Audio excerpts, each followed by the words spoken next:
भिवंडी के सभी लोगों को नमस्कार, अस्सलाम वालेकुम, जय हिंद। मैं लगभग पूरी दुनिया में मालिक के रहम से बोलने गया हूँ, लेकिन पहली बार क्या बोलना है ये मुझे पता ही नहीं। इतना बच्चों का इतना बेहतरीन परफॉर्मेंस, इतना उन बच्चों के लिए एक बार ताली बजाइए। शानदार परफॉर्मेंस। और वो जो बच्ची थी एलिना सुल्ताना, 2 बार रिकॉर्ड शांत हुआ। अगर वो थोड़ी सी बड़ी होती तो माइक वालों को इन पिलर में बांध दिया होता उसने स्टेज से उतरकर। इतना बढ़िया परफॉर्मेंस वो कर रही थी। खैर, मैं कुछ बातें आपसे शेयर करने आया हूं। पहली बात, इस बात को बहुत गौर से सुन लीजिए, आपको जिंदगी में बहुत काम आएगी।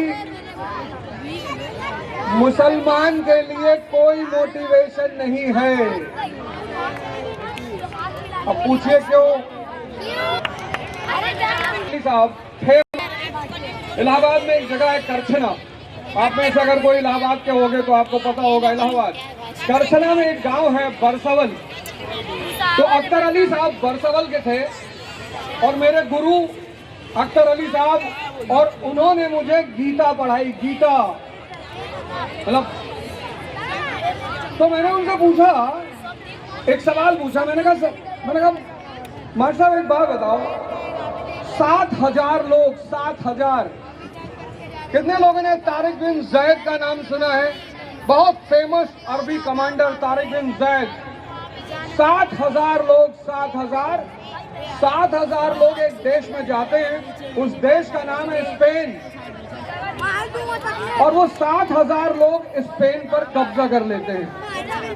7,000 लोग एक गांव पे कब्जा नहीं कर सकते, लेकिन 7,000 लोगों ने एक मुल्क पर कब्जा कर लिया। वजह ईमान। एक दूसरी घटना मैं आपको बताऊं, ईमान पे भी आऊंगा मैं। ये शब्द का मतलब क्या, उन्होंने मुझे बताया कि ईमान का मतलब क्या है। एक दूसरी घटना, बड़ी प्यारी घटना है, हजरत अली साहब की घटना है। युद्ध तो मुझे याद नहीं कौन सा युद्ध था, तो किसी युद्ध में वो लड़ रहे थे, और लड़ते लड़ते उन्होंने अपने दुश्मन को जमीन पे पटक दिया। और जमीन पे पटकने के बाद उन्होंने खंजर निकाला उसे मारने के लिए, और जैसे ही खंजर मारने चले, उस आदमी ने उनके चेहरे पे थूक दिया। तो जैसे उस आदमी ने उनके चेहरे पे थूका, उन्होंने कहा आज तुझे नहीं मारूंगा। तो बड़ा आश्चर्य हुआ कि अरे मैं तेरा जानी दुश्मन, और तू आज मुझे अब बोला अगर ये मौका मुझे मिला होता तो मैं तुझे कभी नहीं छोड़ता। अरे बोले आज तुझे नहीं मारेंगे। मतलब दुश्मन जमीन पर पड़ा है, अगला उसके ऊपर सवार है, मारने जा रहा है, लेकिन कर आज नहीं मारेंगे, जाओ। तो खैर वो जाने लगा, लेकिन उसने जाते जाते पूछा कि क्यों नहीं मारोगे, बस ये बता दो।